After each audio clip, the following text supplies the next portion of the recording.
Welcome back to the 21 Convention of Orlando, Florida 10-year anniversary special event. Right now, as you can probably obviously see and everyone around you here, we have a Q&A panel with a bunch of speakers, all available remaining speakers of this entire event. We're going to do 1 hour Q&A, and it's going to be badass. Let's do it. Max, let's roll. Where you at? Oh, there you are. All right, if you guys have a question, I explain the rules to you. Raise your hand, be patient, wait for the mic, and we'll do it. There you go, right there. Boom.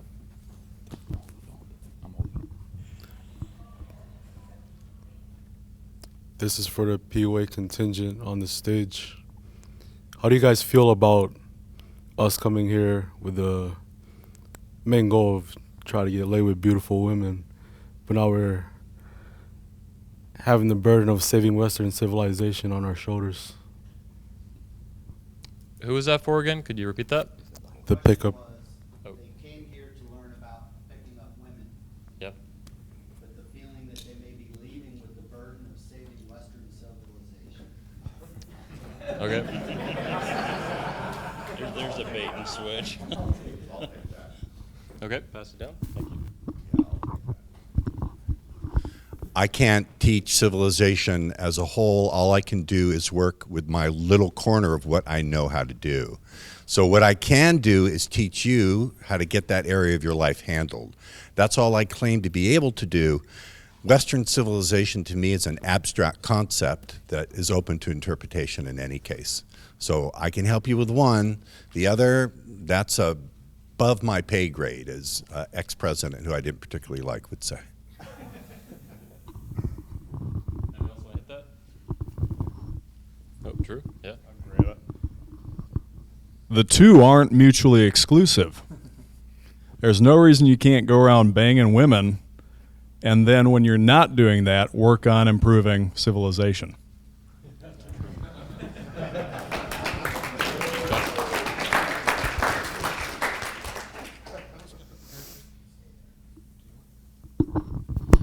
It's pretty simple to me. It should be more motivation for you to handle your shit quicker. That way you can be around longer to be more good, to help Western civilization out. Handle your shit quick. Be more motivated. Commit yourself fully, because when you learn to do that with a woman, you're going to really learn to do and be a positive influence around the people around you. Handle your shit quick.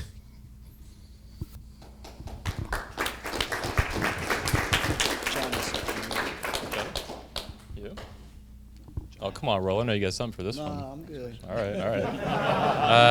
Next question. Richard Cooper? Got another question here. Oh, no. Oh, yeah. I think one of the things that you can do to serve yourself better is become the absolute best version of yourself and quit fucking around making excuses for nonsense in your life like I need to save civilization. You can't serve anybody unless you're the absolute best version of yourself. So that's where I would start.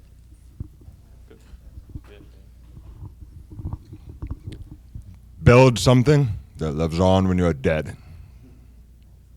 That's the enduring foundation of civilization, the things live on and the people come and go. What he said, very important.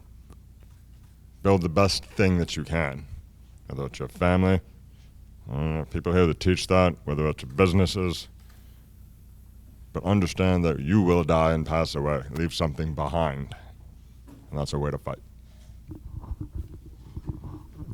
Last one.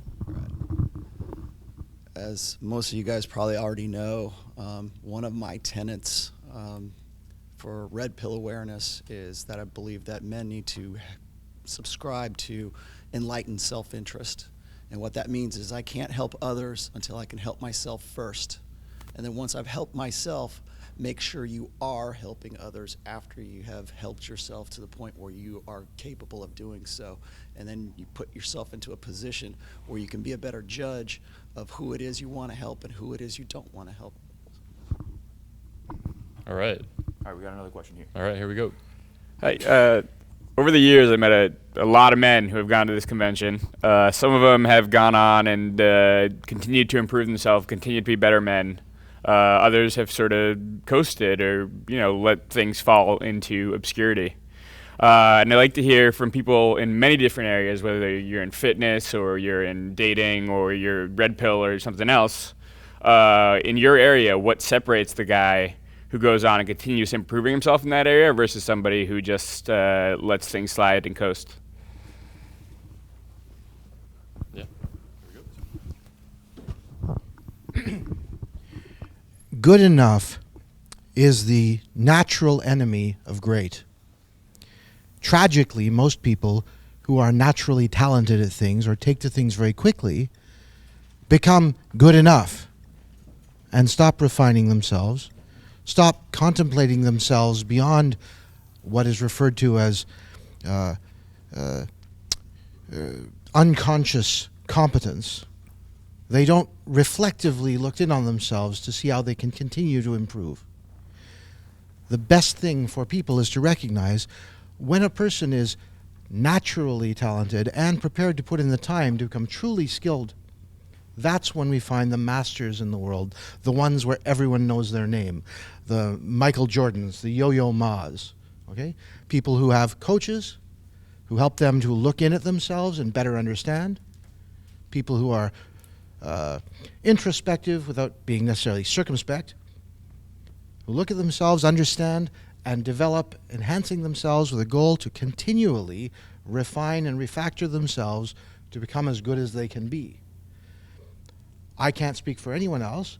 I know that for me, that's a pain in the ass, but I strive to do it all the time because I can't think of a better use of my time.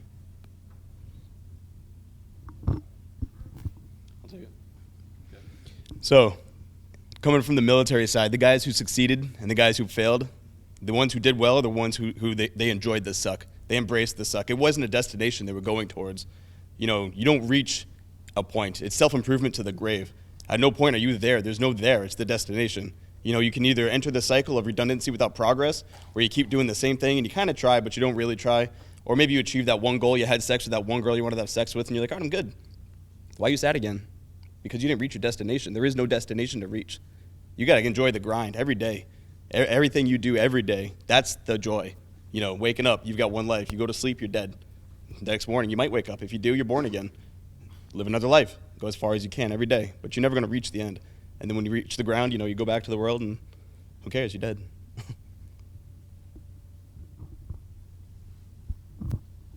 Evan? All right. Oh, shit. Let's repeat it. I totally lost train of thought. Go ahead. So the question is, Ivan. I got it. Yeah, go ahead. Yeah.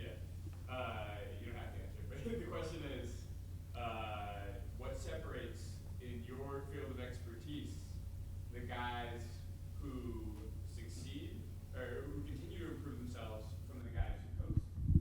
So what separates the guys who continue to succeed after an event versus the guys who coast and kind of slide back into the way they were? Try that one more time. I got most of that. Yeah. So what separates the men who come to this convention and succeed after the fact versus the guys who come and then coast back to the way they were or regress?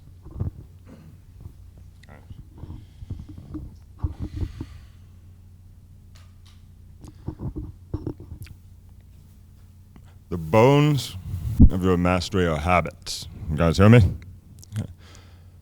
Habits are infectious, they're pervasive, and it's easy to slide back into what you were before. Think about derailing a habit, put an obstacle in front of it, find a way to force yourself into consciously creating a new habit. How do you do that? Sometimes it can be very simple. Change your waking pattern. Change your caffeine intake.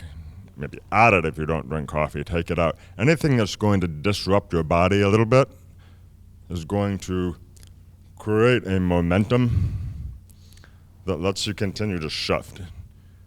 Change all your habits, in other words. It's a difficult question to answer because that fire of motivation is going to be different for everyone. Everyone's goals in coming here is going to be somewhat different. The challenges, the sorrows, the joys that they have in their lives outside of the convention are going to be different. You know, what drives you to return to old ways typically is laziness. Like I said, get off your ass. Stay off it. But build those habits in. Thank you. Oh, yeah. To me, it comes down to self-respect. At what level are you respecting yourself to be unique enough to push beyond the average mediocre person in life?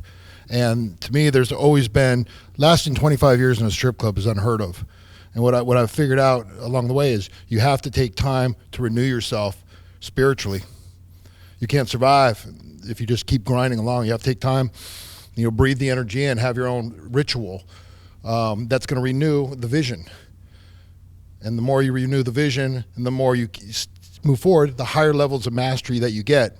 And I really think about it, it's like it comes down to me, because if I don't lead the way super strong with those around me, what if my friends, my kid, my nephews, if I'm not that leader for them, who are they going to look to?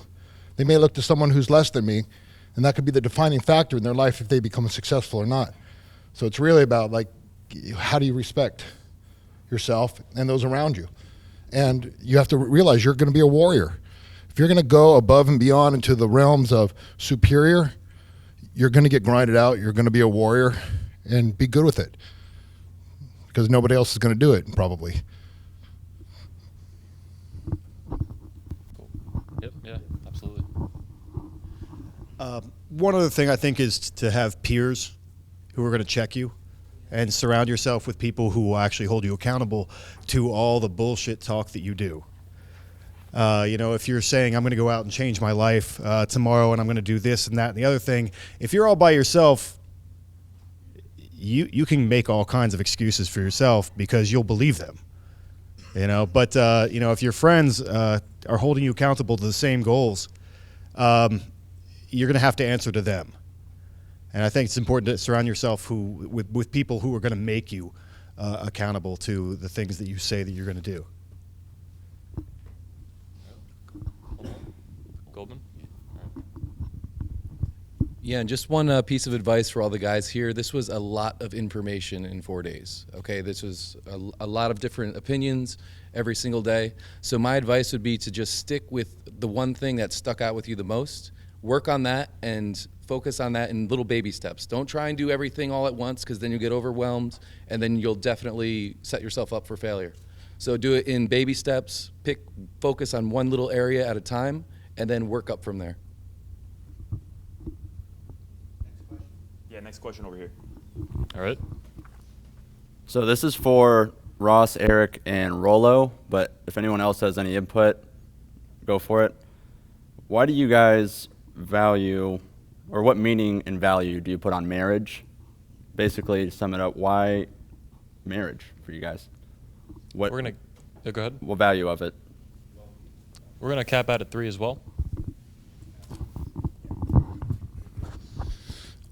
I've never been married. I've never wanted to be married. I've managed to dodge that bullet. I hope to continue to do so. So that's my answer to that question. I put very little value on it. Personally, if you put value on it, that's fine for you. But that's my answer from my own personal experience.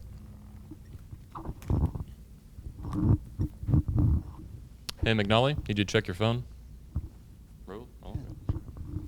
Well, I am married. I've been married for 21 years now. So for me, I think it's, at a stage where I'm at right now. I'll be 50 next year. And I think that, oh, okay, sorry. I think that as far as the valuation that I put on marriage is, I understand that a lot of people ask me and say, how can you be Rollo Tomasi and be married? How can you, how is your, how is your life as a red pill advocate or, the author that you are? How does that gel with you being married? And I always say, well, first of all, I look at it more as a lifestyle choice first.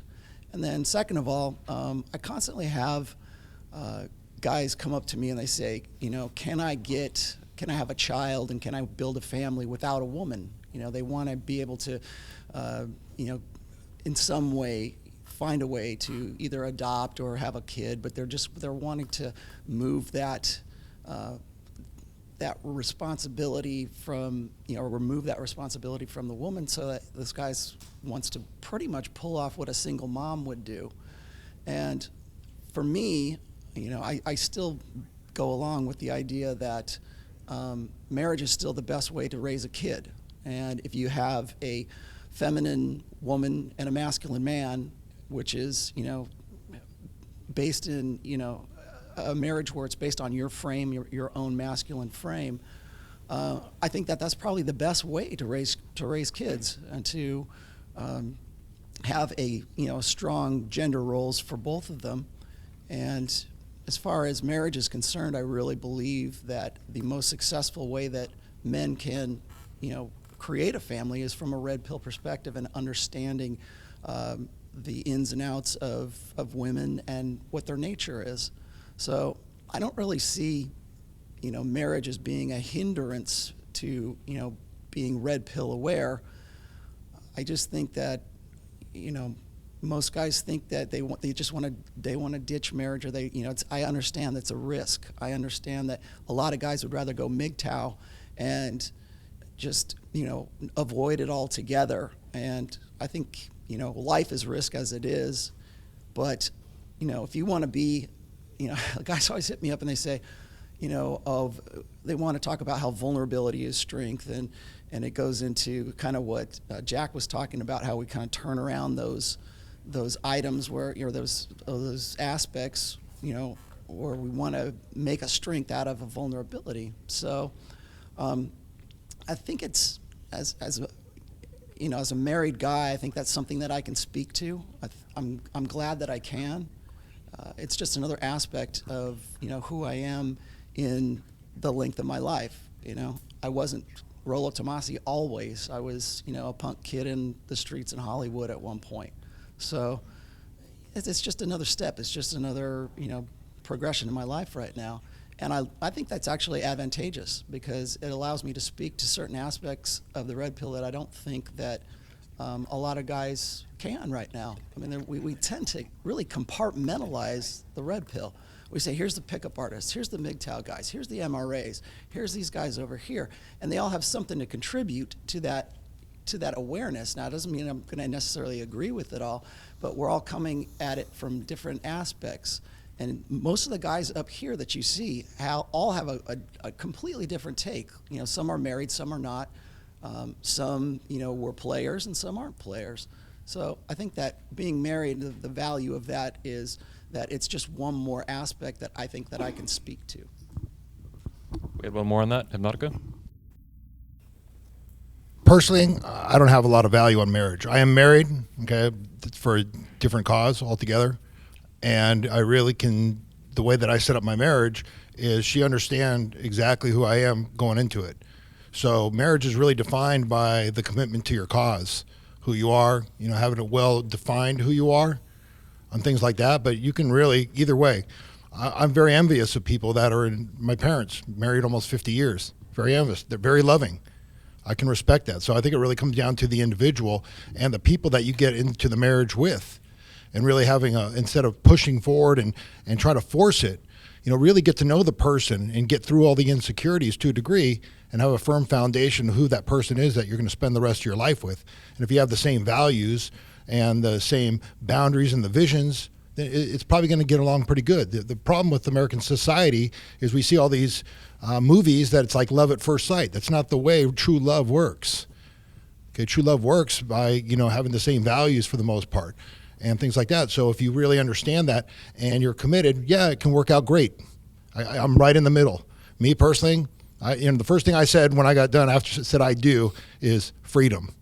Because now I have the freedom of a person in my life that understands my level of lifestyle that I'm going to do.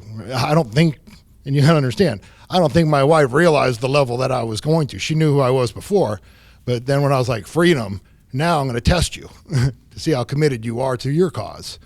and and I put her through the woodworks. But in all reality, personally, I don't believe most men should be getting married. I think it's all about commitment, and if you're committed, I don't see what a piece of paper really does. That's my own personal opinion. We got another question here. Final word on that. Everybody do a Yahoo search for private marriage. Fuck Google. All right, go ahead. All right, so question for Johnny, Eric, and Salk. So, I mean, all of the speakers basically talk about as a man, you want to be masculine, you want to be result-driven, you want to have a purpose. But meanwhile, you want to be playful with women. So for me, having a sense of purpose within me is good, but it kind of hinders me from being playful with women, because when I'm interacting with her, basically, I'm here to do what I'm doing, and then it's like Johnny said, you're a bigger, dangerous creature coming up to a woman, you kind of creeps her out. So is there any thing or like your advice, something I can do to maintain a playful vibe while not losing a sense of purpose? I'll jump because I have the mic and I was asked. Quite honestly, I cannot be playful when I'm terribly serious. And when I'm taking myself seriously, I'm not very playful. And so in that regard, if I want to actually slip into a playful mentality or flirt and play, I think of a little boy, and particularly myself as a little boy. How would I have interacted with the ideal little girl, the kind of the teasing, the playfulness, the tension, the push-pull, and then the real honest, innocent desire to enjoy the moment without expectations that it's going to lead somewhere sexually or something else. The other is I'll play like what would her cat do? And one of the things is I'll knock kind of a cup towards the edge of a shelf or a table and push it right to the edge, and then be willing to kind of push it a little bit more, just to develop tension, and see if she course corrects, and then ultimately, if she doesn't, I'll be willing to push the thing off the damn table if it's got even if it's filled, just to be playful, and then sit down and jump up and go, now that's why we can't have nice things. And again, but I can't do that when I'm being really serious. So being able to handle the dialectic tension of between two kind of polar elements of being terribly serious, directed, and focused, and dedicated to that, driven, and then being playful and being able to throttle back and forth. I'm just not all go. I do throttle. It's almost like driving a car where you can actually use a stick shift, work the clutch, work the gas, and actually run that machine. And that's typically how I approach it. That was for Socrates and Johnny and Eric, I think. Yeah. Okay, sit down there. There used to be a very brilliant psychotherapist named Eric Byrne who wrote about something called transactional analysis. He wrote a book called Games People Play, which is a wonderful treatise on this. It explains that everyone tends to be in one of three different states through which they'll move during the course of their interactions with other people. They'll either be in parent mode, adult mode, or child mode. Some people will immediately go into child mode when someone else is in parent mode. The parent mode person takes responsibility for everything and becomes driven by, you want to call it, the superego. They expect things from the other person and criticize them and try and control them. And sometimes the oppositional, defiant nature of people will put them into child mode, so nah, I'm not listening to you, or whichever. Generally speaking, amongst my peers, whether male or female, I try to spend all of my time in adult mode or in child mode. I never, ever go into parent mode. There's no value there for me, no interest in spending time with people who make me feel I should go into parent mode. And I spend no time with people who go into parent mode around me, because I am not willing to have someone try and raise me. When I have to be serious, I'm in adult mode, but it's a very lightweight thing. I don't take things that don't need to be taken seriously. Life is actually very lightweight. Okay? There are a few things where a decision you make is either going to cost someone their life if it's a wrong decision, or tremendously set you back. And generally, most decisions are reasoned, rational, will likely have the outcome you want, and if it doesn't look like that's working, you simply go back and course correct. As soon as I'm with people whom I trust and I feel confident with, or in circumstances where I know that whatever happens, I'll grab the reins if I need to for a few moments, course correct, and then be able to return to it, I spend my time in child mode, being playful, being light, attentive, frivolous, sometimes glib, because why not? I know that if the bad shit comes down, I will instantaneously transition to taking care of things as an adult does. The rest of the time, I treat things very lightly. Anyone who spent any time with me will tell you I'm constantly joking. I don't take things seriously unless it's absolutely necessary. And it's very rarely absolutely necessary. This doesn't mean I'm trivial. I accomplish a shitload. I take care of all sorts of people. I'm constantly doing the best I can for everyone. But I do this without it being heavy. Do you follow? Next question's over here. I think you really got to respect the fact that, in my view of the world, I think laughter and playfulness is one of the highest states of consciousness that you can reach. And the ability to understand that and do your own stuff and get it out of the way. And when you do that, you open up other space for other people, because when you have your shit handled, there's a certain level of fulfillment there. And when you're fulfilled and you're handling the stuff that you need to handle, it's good. You have more abundance to give. You have more laughter to give.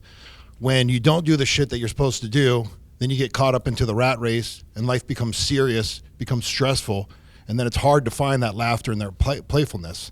So the more you take care of your shit, the more you look forward to, bringing one of the highest states, playfulness and laughter upon mankind and womankind. Okay, you're doing them a service. When they laugh, it is one of the most healing things that can go on in a person's life. And so when you really look at it, like you're bringing them such a gift, because so many people are stressed out in life. When you can get them laughing, when you can get them to say, hey, life's not as serious as you think it is. Because it's a nightmare to think that life is serious, especially this day and age. We're all being tested right now to come up with our best forms of self that will be able to laugh at this and understand that, it's just a big cosmic fucking joke on some level. But it's not. The faster you realize that laughter and, like I said, playfulness, you're bringing such a wonderful treasure and gift to a person that they appreciate it. That's why a lot of women like to hang out with me, because I get them laughing. I get them out of, I short circuit that seriousness that they have.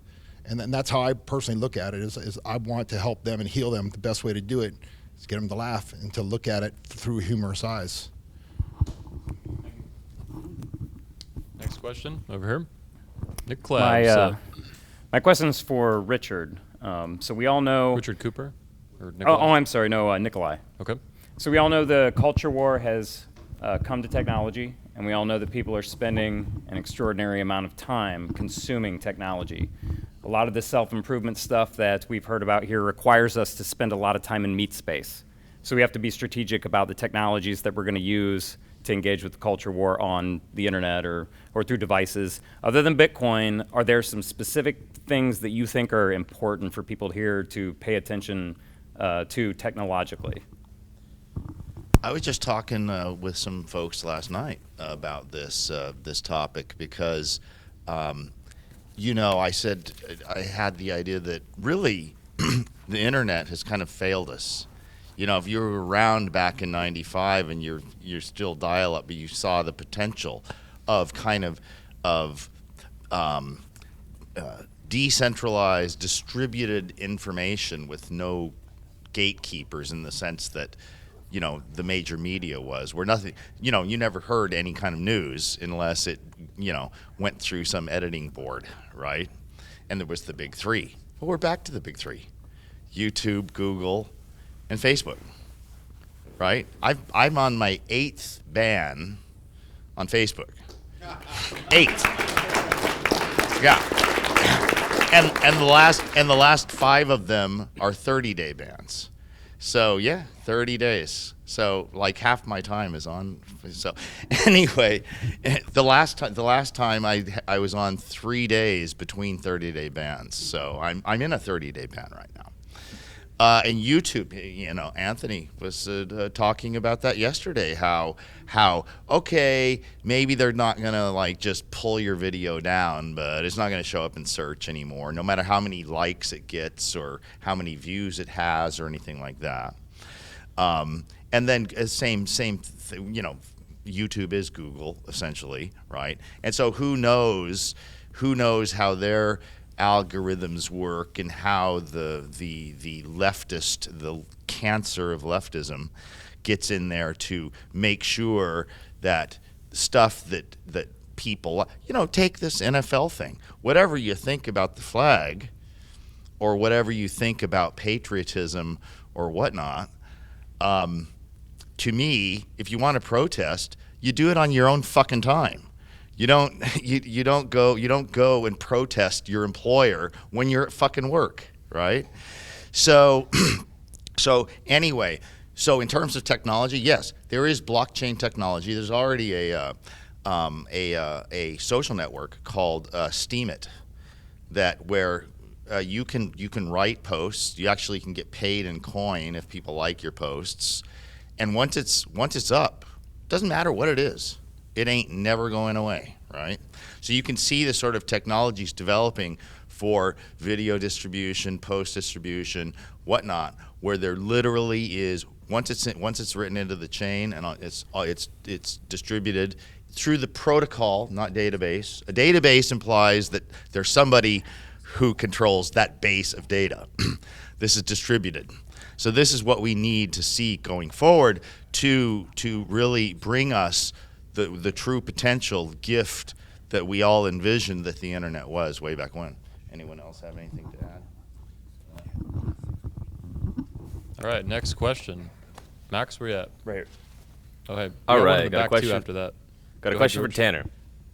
So, you talked about style in your speech, different archetypes, different best practices. I want to know what you thought of the other speakers. Who is a good example of somebody that has their dress together? Who could we look to? Putting the pressure on, and not on me, on you guys, right?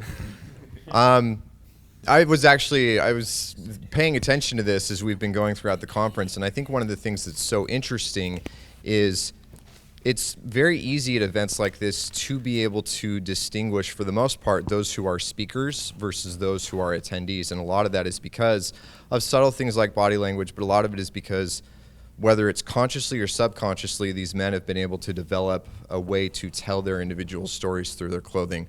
Jack, like I talked about in my presentation yesterday, he typifies the rugged archetype. Jack would look ridiculous if he were to dress like I do. It is not congruent or consistent with the way that he lives his life. But Jack obviously cares about how he looks, and he leverages that as the way to improve his reach and improve the viability of his own tribe, let alone his own life. I think Goldman does a great job of being able to combine the rugged and the rakish archetypes, because those both fit with how he interacts with the world. And so he's able to combine both of those as opposed to somebody like Jack who leans so primarily rugged. And so I think both of these guys are really good examples of ways to do that. But you can look at everybody up here, and to some degree or another, you can tell that these men are projecting a story that is congruent with how they live their lives, and it's through their clothing. Well, question in the back. Where's Max at? Yeah. Hey, for the next question, George, are we live streaming yet, or have we? Yeah, we keep getting $1 donations from a lovely son of Sparta every time it goes off. So Nice, we're nice. still on. Before you cut it in a bit, well, they can hear us on YouTube as well. We'll take one question from YouTube. So George will be the master and commander of picking it. Take your time. We have 25 minutes. I've got one. No, let's go live a little more. We'll tease him and let him wait. All right. But pick it out, take time, pick the best one. Next question. Max, you got guys in the Jack, back. I have a question for you. Oh, right here. Cool. You attend a lot of events and speak at a lot of different venues with a lot of different messages. When you read through your writings, if you were to slice you on any given day, one may get a different impression of you, i.e. define you. And I would say you do a very good job at rewrapping and defining yourself. What would you say to the men in this room, advice on defining themselves as men, regardless of the messages that are being projected upon them? Well, it's hard. I mean, because that's a constant struggle. You know how this is such a buzzword, but everybody uses talks about personal branding, and it sounds really really, I don't know, money oriented, very business oriented for something that's really about who you are. But you know what Tanner said, and you know, I think that it's important to me to be a vessel for the message, for what I want to talk about. And, you know, you can't let other things get in the way of that. So depending on what you're really about, I mean, figuring out what you're about is an entirely different subject, obviously. But once you kind of know which direction you want to go, you know, just constantly not letting other people, and this is kind of basically what I talked about in the speech, not letting external forces determine, you know, who you are, and trying to stay on point as far as that's concerned. Max, where you at? Yep, right here. Oh, you didn't move, right? Oh, George, what's up? Let's roll. All right. I've got a question for George. So, in the same vein as my last question, which speaker do you think has the best beard?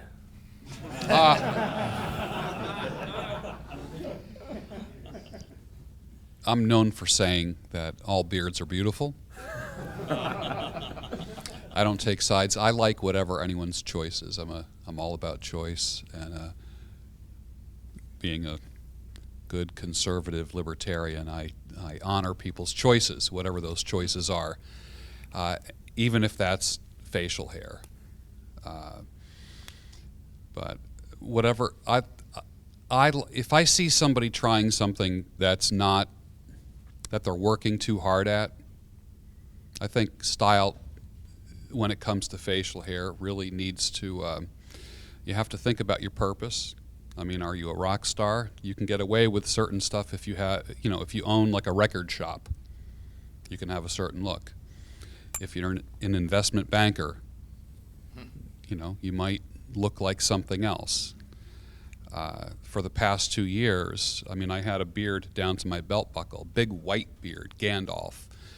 And it really was a social experiment and a bucket list kind of thing. And I met a lot of people during that time. It's almost like when you're going through divorce.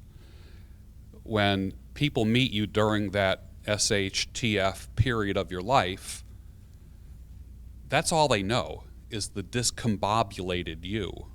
And, you know, people, you know, and then you'll get out of that phase, and then you have to go back and make apologies to everyone who you screwed over when you were, you know, in a confused state of mind. At different stages, different things work for different people. For 2 years, a big giant beard worked for me. I mean, wouldn't it be a trip if, like, Richard Cooper showed up next year with no beard? I mean, you wouldn't recognize him, right? Or if I showed up, and I've done many speaking engagements with the big beard, and then when people see me, they do a double take, and I have a very, very loyal following all across the world who got mad at me, actually mad, cursing me out because I took my beard off. Like, literally just vile poison. I wake up every day and look at comments and emails, and I'm like, it's just a damn beard. But I guess to other people it wasn't, you know? So as far as facial hair, it's like I said in my speech, you know, a Bob Seger beard, a Kid Rock beard, just gnarly. They don't look like they put a lot of thought into it, but it works for them. So I think everybody's facial hair here works for them. Next question. Is it from YouTube or you? You? Okay, let's roll. All right, I got a question for Richard Cooper. So Richard, you've been in the room for almost every speech over the past 4 days. I want to know what speeches inspired you personally? Take your time. I don't know where to start. You know, I value a lot of the conversations I've had outside of this room. I value conversations I've had with the speakers after their talks, over dinners, driving in cars. I don't think I can pick just one. You know, somebody asked me earlier, what do you take from these and where's the value? And I just thought to myself, well, it's like a buffet. Everybody offers something. They all have a story to tell.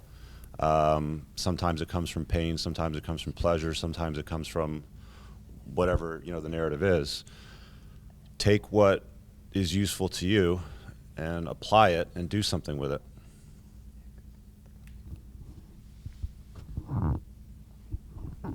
There we go. Max? Yeah, I have a question too. This is for Alan. For who? For Alan. Alan, all right, here we go.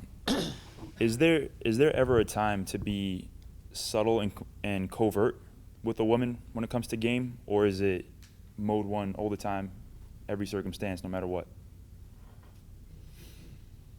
Covert? As in, not so explicit about what it is that you want in every given situation. Well, no.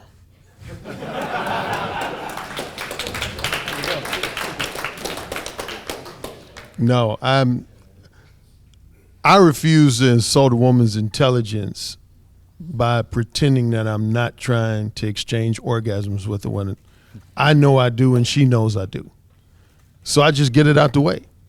You know, again, you heard me lightheartedly in my presentation doing a routine where guys say, hey, you like coming to this restaurant? I want to fuck you. God, those boots look great. I want to fuck you. I mean, that's real. And quite frankly, I cringe when I listen to guys. I give you a quick story. I was in a grocery store, and there was this hot chick in there wearing this hot outfit. Every guy in there was looking at her. And this guy comes and approaches her, and he's talking about he got a new truck, and he recently renovated his basement, and all this other bullshit. And finally she says, you know what, with all due respect, I would like to keep shopping. And he said, oh, okay. And then I followed him up. I said, wouldn't it be easy if he just came and said, damn, you got a nice juicy ass and I want to fuck the shit out of you. And she laughed hysterically. She said, yes, I would have preferred. Now, I wouldn't have gave him any, but I would have preferred he'd been that straightforward so I could quickly reject him. And that's what Mode 1 is all about. Because here's the real deal, fellas. And studies and research have backed this up. Most women know, some women know as quickly as 10 seconds in a conversation if they're going to exchange orgasms with you. And at the latest, I'd say roughly the 5-minute mark. So I'd assert that any conversation beyond 5 minutes that you haven't expressed some sexual desire, you fooling yourself, number one. You know, you're not being authentic. And again, you're insulting women's intelligence because they know you want to fuck them. They know you do. So I don't believe, I respect that. I know there's other PUAs and dating coaches that believe, you know. Now, here's the thing, though. When you say subtle, I wouldn't totally contradict that because a misconception with me is that I just walk up to women and say, hey, my name is Alan. I want to fuck the shit out of you. No, I'm smoother than that. But so you can have your own style. Each man can have their own style. Like some men might not like to say the word fuck. They might say just simply having sex, making love, whatever. As long as you make it clear to a woman that you're not actually trying to have a 20-minute conversation about 18th century Japanese art when in your mind you don't give a fuck about 18th century Japanese art, I'm cool with however a man expresses himself. Makes total sense. Thank you. Yeah. There we go. I can tell you from my own experience and the experience of tens of thousands of my students that being covert at the right time and the right way can appeal to the unconscious mind in a way where you will get women throwing themselves at you. I'm not lying. You can go to my website. You can see testimonials. Now, I'm not saying that you should deny a sexual intent. I never said that. You can be direct in your approach. I teach an approach where you walk up and you say, "Excuse me, but I owe you an apology. My mother said it's rude to stare, and when I saw you, I've not been able to take my eyes off you." That's very direct. And then within the course of the conversation, I'll embed all sorts of commands. I'll bring up all sorts of themes. I'll appeal to the unconscious mind. So put aside the word covert, but if you leave appeals to the unconscious mind on the table, you're putting down one of your biggest weapons. So go ahead and be direct if you want to, but that doesn't preclude appealing to the unconscious mind. If you leave that toolkit out of your box, in my opinion, my experience of tens of thousands of my students, you're leaving a very, very powerful tool on the table. Pick the tool up, use it with elegance, combine it with being direct in a way that works with you. It's not an either or, it's both.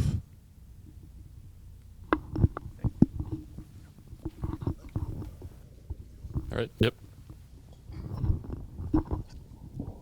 It's all about the tools and the toolbox and the situation and the women that you're with. Most of my girlfriends, and they all hate to say this, okay, we're all having sex within 5 minutes of me meeting them. They all say the same thing. Well, you're just different. Okay, and I'm like, no, you aren't. And I joke with them. I'm like, you're just slutty. It's all good. You've probably done it before. And I joke with them. And they're like, no, it was the way, and they get very adamant about the fact that it was the direct being present, putting them into an altered state because they're not used to the intensity or the connection or the intimacy that I'm doing in that situation. Now, vice versa, I can be in a room and watch a girl. It's all about the situation and situation awareness, where I can sit there and watch all these guys hitting on her, and I let them beat her down like I mean, she's no. And by watching it, I know at the end I can either be direct or I can be subtle. Now, I've had many girlfriends that it's the subtleness that they like because they were kind of testing me to see if I'd be like that, to be forward. So it's really about reading the situation, and you're making a guess to a degree. You have to make the guess. Am I going to go in this way? Am I going to go in this way? The thing, if you go in strong, you can always say, I'm just joking. Like, I just loosen up. Oh, you fucker, you got me. Okay, and then you're like, okay, that obviously didn't work.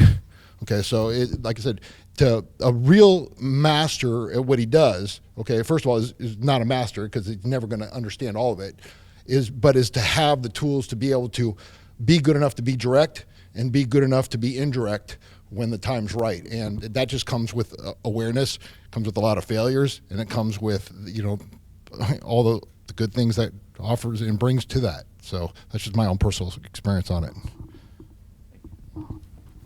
Next question. Also, speakers, from here on out, 90-second limit. We have about 12 minutes left. Go.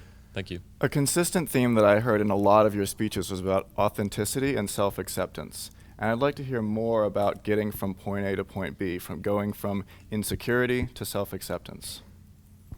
Did you have a speaker in mind, or someone hit it? Johnny? Here we go. Confidence comes from experience. The only way I've ever found to become any good at anything is risking having your ego shout at you, oh no, don't try that, and saying thank you to your ego and going right ahead and doing what makes sense to you. As you experiment, as you attempt, as you have success after success, regardless of whether they're positive successes at first and become more positive, or whether they're particularly negative successes at first, and as you course correct, they become more positive, your sense of confidence builds as you realize the cause and effect relationship between what you're doing and the results you're getting. Only when you fight off that true demon that everyone possesses, the ego that is desperately trying to prevent you from making it diminished by your making what it perceives to be a mistake. When you get past that, it's all gravy, because every experience you have fortifies your self-confidence. You follow?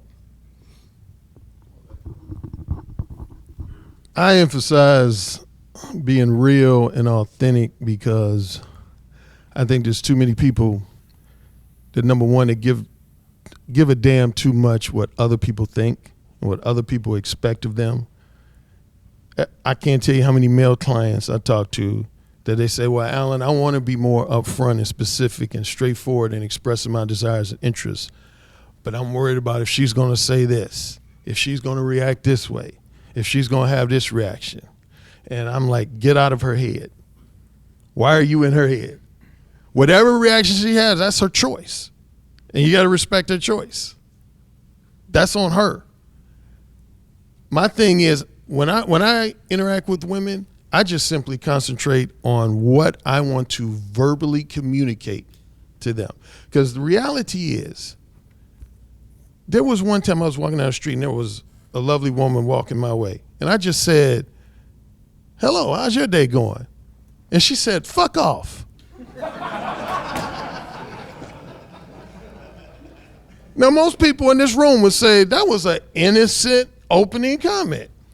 But the lesson I learned from that is that even the comments you think might be PG-13, Disney, innocent, conventional, can still provoke a response of fuck off. Now, for all I know, her sister could have gotten in a car accident. She could have got fired from a job right before I ran into her. And I give people that benefit of the doubt. I don't know what's going on in their life before I meet them. But so I just concentrate on what Alan Roger Curry wants to say, what he wants to communicate. And I've gotten a myriad of reactions. You could say the same thing to 5 different women and get 5 different responses. So the end result is there is no quote unquote right thing to say to women. You just got to say what you feel comfortable with, what makes you feel confident saying it, and whatever result, do not attach yourself to any specific result, reaction, or response. Just let them respond how they may.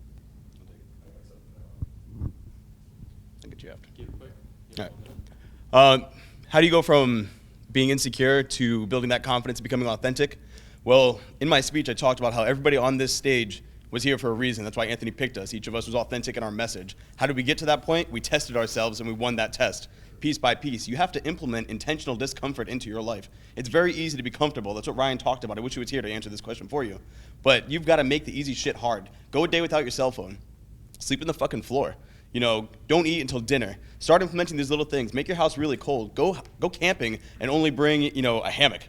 And I'm not even kidding. I've done it. Go test yourself, because then I'm a man who can sleep outside. I'm a man who doesn't need a roof. I'm a man who can get the girl. You get the one girl, you're uncomfortable having a conversation, you get shot down, but you talk to that other girl and then, you had a positive response. I'm a guy who gets a positive response. What's next?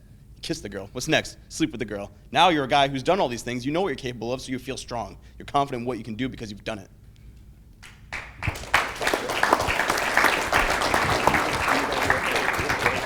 I'm just going to say something here real quick. I think a lot of this has to do with persistence. And I hear pickup artists all the time say, go out there and do 100 approaches. And it's like a numbers game, and they're just like spamming approach. I would tell you, go out and do 1 approach every week, once a week. And that would end up being 52 approaches inside of a year. That is more approaches than most guys will do in a lifetime. So if it's persistence, you keep going, and you'll find authenticity in that. Tanner, somebody? Tanner? So I think the first thing we have to do is understand what we actually value in authenticity, because the right kind of authenticity is actually authenticity that's earned. And I know that can sound paradoxical, but when you think about like Timmy Cheeto Fingers, who lives in his basement, like he's being authentic, but we don't value that. And nobody values that in him. And so the kind of authenticity that we're after, it's kind of like, when you ask a woman what she's interested in a man, and she'll say a good sense of humor, and he's a good father, and he gets along well with my friends, like that's only there if she's already attracted to him. And so authenticity is only valuable if you're a man who's already earned your authenticity. And that's what these guys are saying. Do hard things. Hold yourself accountable to doing hard things. Leave a legacy, build something, and then be authentic to that version, to the man who makes the best version of himself. And don't use authenticity as a way to justify the fact that, well, I'm being true to myself and this is just how I feel about it, because it can be self-comforting, or it can be self-motivating. And so don't use it as a security blanket. Use it as a way to get rid of your securities and make yourself better.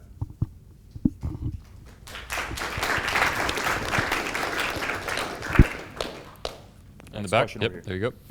Hey, sorry. This is for Socrates, and then others can jump in. You've been a tremendous mentor in Anthony's life. Now, looking back at your life, what kind of mentor stood out to you, and what made him such a great mentor? Where would you want me to start? What mentor started out in my life? No, just a great mentor that pops up in your mind, and what made him great. Oh, God. You know, I want to sit down and say you imprint on your father. You imprint on what you know first. And of course, there's this issue with a lot of times your heroes will fail you because they're human. And when you're immature, I don't think you have a degree of empathy and understanding of the human nature and their personal failings. And so I kind of had this conflicted relationship with my ideal of my father as my father, and then of course coupling that as him as a man. And I think as I matured, as I changed and experienced more of the world, I became much more aware and had a better relationship with my concept of him as an individual. Ultimately, this is a man who sacrificed a great deal of opportunity, who unfortunately had to face lost dreams and then be very, very, very close to seeing what that life would have been like. And then he pressed forward with it because that's where he was at. He also had the ability to take care of his family, his children, his wife, at tremendous risk to himself in a number of ways. And so I stand before him as his son, and I was always afraid of being in his shadow. And what I ultimately realized is when I outgrew his shadow, I very much was a reflection of that man. And so I try to sit down and honor him as my own father. And then I look back in the history of mankind, and particularly my lineage, and think of all the fathers before that within my line, and think I'm at the burning edge of that. I kind of owe my family and them that obligation to be a better version of them and to carry that family genetic legacy forward. I'm pouring my resources into my daughter. She will bear, that burden for me as well, going into the future. And children are here to replace us, in the best of ways. And it's an ability for me to live beyond my own life. Is literally she shares half my chromosomes, and so I'm pouring that into my daughter. And I looked at my father as an immense mentor. One more. Here we go. Greatest teacher of my life, the most brilliant human being I've ever met, my meditation teacher, Shinzen Young. His practice has taught me an entirely different way to go about being human and an entirely different way of relating to the world. Far and away the greatest teacher I've ever met. I've been mentored by Richard Bandler. I've been mentored by a lot of people whose names you would know and wouldn't know, but Shinzen stands out far and away. He taught me a great deal about being compassionate. NLP taught me nothing about compassion. When I met Shinzen, his meditation practice taught me to be compassionate. So he's far and away the greatest mentor, greatest teacher of my life. We have time for one final question and one final answer. A question's being passed to Ivan, and it is... Okay, perfect. What is the difference between being a man and a warrior, if any?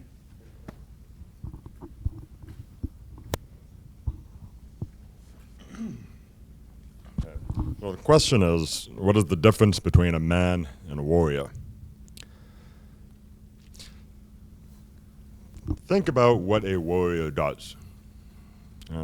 He goes out and he seeks engagement. There is a growth, there is impact in the world, all of the things. I'm taking this more of as a philosophical question as opposed to a soldier, for example. That warrior mindset is one of engagement, deliberate, as a means to grow.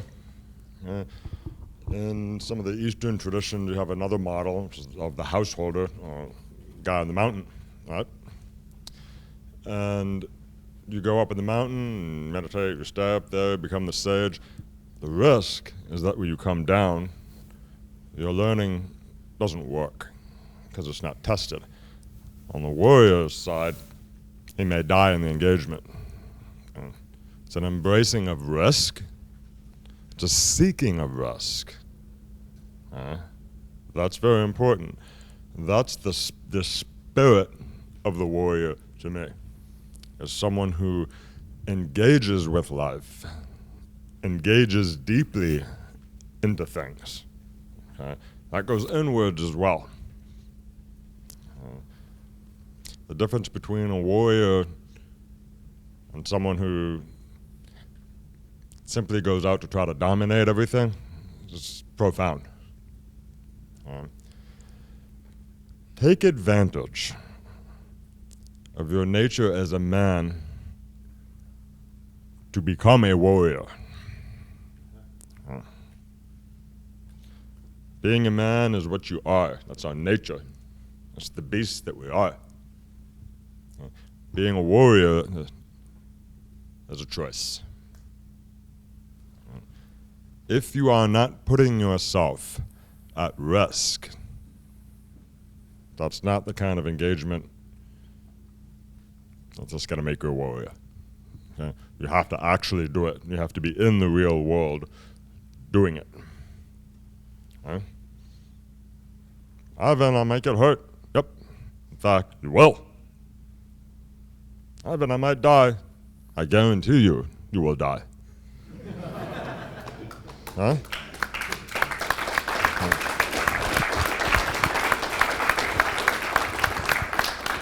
Gentlemen, that's all the time we have. Give it up for your speakers.